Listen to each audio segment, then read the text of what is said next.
Anger and madness are brothers. Anger is like a small fire that grows big and hot. It makes us say mean words and do things we regret later. Patience is a virtue, because the slow and steady always wins the race and good things come to those who wait. Title: The Spear of Two Hearts. How a spear meant to protect spilled innocent blood. This is a story about a warrior torn between duty to his people, the villager, and the love for a woman promised to another clan chief. As told by Aderonke, the daughter of the head drummer of the village. I still remember the sound, the spear sliding through flesh, the scream that followed, and the silence that swallowed us all. That night, two hearts were broken. But only one kept beating, and the village never spoke of it again. But I will tell you because silence does not stop the truth from burning inside the bones. My name is Aderonke. I was 15 years old when it happened. Our village was not large, but it was a proud village. We were proud people. We were people of yam farms, palm oil, and warriors. Every child grew up hearing the story of our ancestors who fought wars with spears and charms. Every evening the drummers beat the talking drums to remind us of our past victories. We respected warriors. They ate first. They sat closest to the chiefs. They carried our pride on their shoulders. Among all the warriors, one stood tallest. Olowo. His body was strong, his chest wide, and when he walked, people stepped aside. He had scars on his arms. Each one from battles fought for the clan. Children dreamed of becoming like him. Mothers wished their daughters would marry him. But Olowo's heart was not with war. It was with a woman. Her name was Bisola. Bisola was the daughter of a wealthy man, Chief Okomo, the Otomba of Ipetu land. Her beauty was not loud, but it was deep. Her eyes carried a sadness that made people look twice. Her skin was dark like fresh palm oil. Her laugh, when she allowed it, was like water rushing over stones. Every market day men stared, but no one dared speak to her because her hand was already promised. She was to marry Chief Olowo, the leader of the next clan. This marriage was not about love. It was about peace. For many seasons, our people and Olowo people had fought, farms burned, hunters killed, blood stains in the river banks. The chiefs finally agreed that the fighting must stop. And to seal it, Bisola would become Olowo's wife. Everyone thought this was wise. Everyone except Olowo. I was the first to see it. One night I went to fetch water from the stream. The moon was bright, the air cold, and there under the tree I saw two shadows. At first, I thought it was a group of spirits and almost ran. But then I saw Bisola's white wrapper glowing under the moonlight and Olowo's strong arms around her. She laid her head on his chest, whispering, "They will take me soon. I do not want to go." Olowo held her tighter. "You are mine, Bisola. Let them try it. I will fight them all. I will spill blood before I let them have you." His voice was low but fierce. I pressed my hand against my mouth, afraid to breathe. I knew I had just seen something dangerous. From that night, I began to notice them. A glance exchanged in the market. Her footsteps slowing down when she passed by the area where he trained with his spears, his eyes following her, even when the elders were speaking. It was clear they were in love. But love was not enough to fight the weight of clans and chiefs. The night after I saw them, I had a dream. I dreamed of the iroko tree. Its branches bent into the sky, but its roots dripped blood. A spear was buried at its base. Two hearts lay pierced at its tip. I woke up gasping. My mother said it was just a dream. But in our village, dreams were not ignored. The next morning the drummer beat a rhythm that meant warning. Elders gathered at the square and the diviner was called. The danger came like a whisper at a council meeting. The diviner cast his cowls. His voice shook as he spoke. I see danger. A spear will rise. 2 hearts will bleed. The ancestors are restless. If the vow of peace is broken, blood will cover this land. The chiefs shifted uneasily. Mothers placed their babies closer to their chest. But Chief Ogonlona only laughed. His laughter was like dry sticks breaking. Let the ancestors say what they wish. The marriage will happen and peace will be sealed. That is all. The meeting ended, but Olowo did not return to the warriors' camp. He stayed by the river, sharpening his spear on a stone. His hands were steady, but his eyes were burning. I knew then that something dark was coming. The elders tried to speak to Olowo. They told him to be patient. You have brought us honor. Do not bring us shame. Do not break the peace. But Olowo's jaw was hard. Will you let them take your daughter? He asked. The herders had no answer. He walked away from them, his spear tapping the ground like a drumbeat. That evening, I saw 3 elders meet behind the shrine. They spoke in whispers, and I hid behind the cassava plants to listen. The warrior must be watched, one said. If he breaks the peace, the clans will burn. Another replied, he is brave, but his heart is wild. The ancestors have shown us fire. The 3rd elder said, then let us prepare.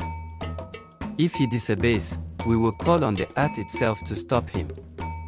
I did not understand then. But later, their words returned to me, we will call on the earth itself. That night some women whispered that Olowo had gone to the forest to seek charm from an old hunter who lived alone. Others said they saw him by the river talking to the water spirit. No one knew the truth. The day of Bisola's farewell arrived. The square was filled with drums, singing and dancing. The smell of roasted yam and goat meat filled the air. Palm wine gourds after gourds passed around. Everyone dressed in their best wrapper and beads. Bisola was let out of her father's house. Her body was wrapped in white cloth, her neck heavy with beads, her face painted with chalk. She was beautiful, but her eyes told another story. She looked like a woman walking into a grave, not a wedding. Women sang, men clapped, children danced, the drums screamed louder and louder. She stepped towards Chief Ogonlona. He stood tall wearing leopard skin, his staffs of office in his hand. He smiled with pride as if victory had already been won. But in the crowd, Olowo waited. His spear was wrapped in a palm mat, hidden, but his hand never left it. Bisola walked slowly. Her steps were steady. When she reached the center of the square, she froze. Her eyes lifted from the ground. She looked across the crowd and there she saw Olowo. Her lips parted and her hands shook. Her body leaned as if pulled towards him. The crowd shifted following her gaze. People saw him. Their murmur grew. The drummer slowed, Olowo stepped forward. His face was hard. His voice was loud enough for all to hear. She belongs to me. She belongs to me. She belongs to me. Gasps filled the air. Drums stopped. Chief Ogonlona's smile vanished. His hands went to his sword while he spat, "Warrior, you forget yourself." But Olowo's hand was already moving. The spear flew from his grip, cutting the night air. Everyone expected it to strike Ogonlona, but it struck Bisola. Her scream. I hear it even now. It was sharp, tearing the hair apart. Blood poured down her white wrapper. She fell slowly like a tree cut at the root. The square exploded in chaos. Women screamed. Men rushed forward. Children cried. Olowo's face changed. He stared as if he did not believe what his own hand had done. He dropped to his knee beside her. He lifted her head whispering, "Forgive me. I was just trying to save you." But her eyes were already losing their light. She tried to speak, but only blood touched her lips. Then her head fell back, still. The spear of Olowo had killed not his enemy, but his love. Ogonlona kneeled on the other side of her body. His face was dark. His teeth clenched. His hand shook as he pointed at Olowo. "You will pay for this. You will surely pay for this. If not by me, then by the spirits. The ancestors will hunt you down." The diviner raised his hand, his voice breaking. "The vow of peace is broken. The ancestors are angry. A spear has spilled innocent blood. Blood will call blood until the land is cleansed."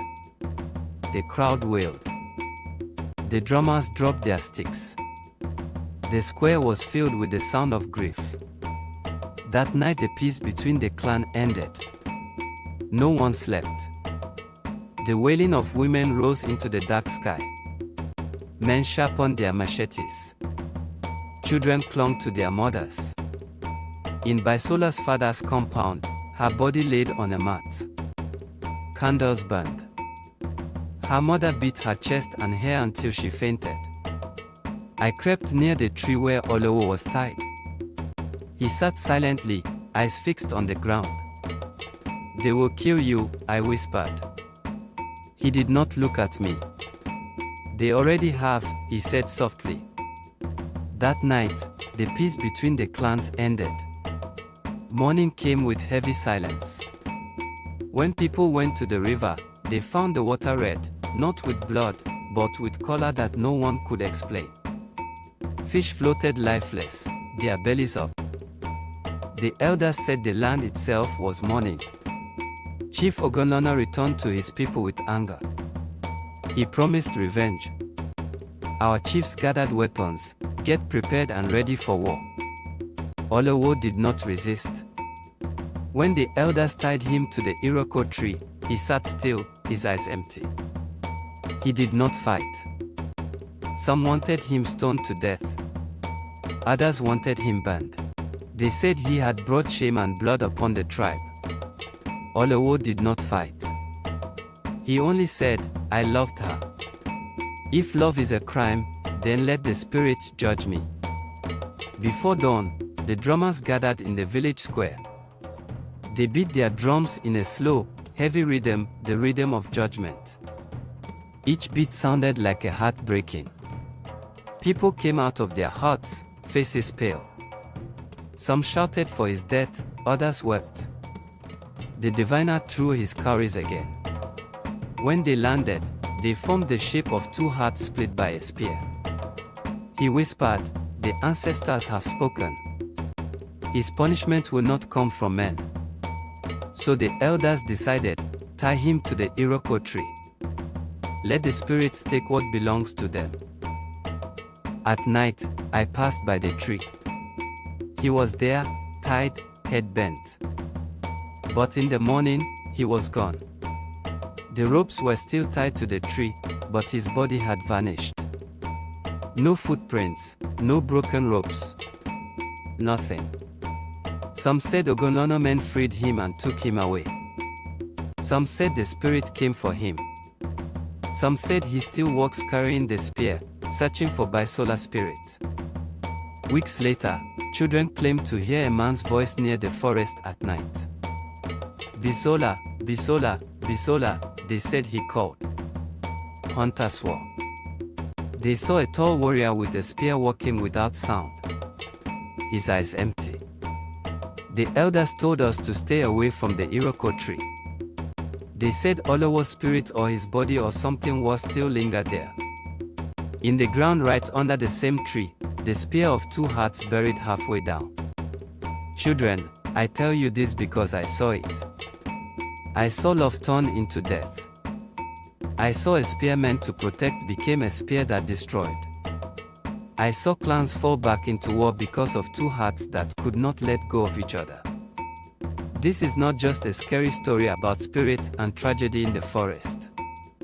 It is about us, our choices, our anger, our weaknesses. It is a mirror of our own lives. Love without wisdom can be as deadly as hate. Power without patience can ruin what is meant to protect. The spear of two hearts still lies buried somewhere in Ipetu. When you hear the wind rustling near the iroko tree at night, remember, no matter how strong or righteous we think we are, the choices we make in anger can echo for generations. And when the wind blows at night, if you walk by the iroko tree, you may hear screams carried by the wind. That scream has never left me, and maybe it never will. Tell me, what would you have done if you were Olowo? Would you have taken caution and exercised patience? Or stopped the marriage by eloping with the bride? Do you think patience is always better than haste, or love stronger than anger? Share your thoughts in the comments. Like this story, subscribe for more tales from the roots of Africa, and let the drums of wisdom never stop beating.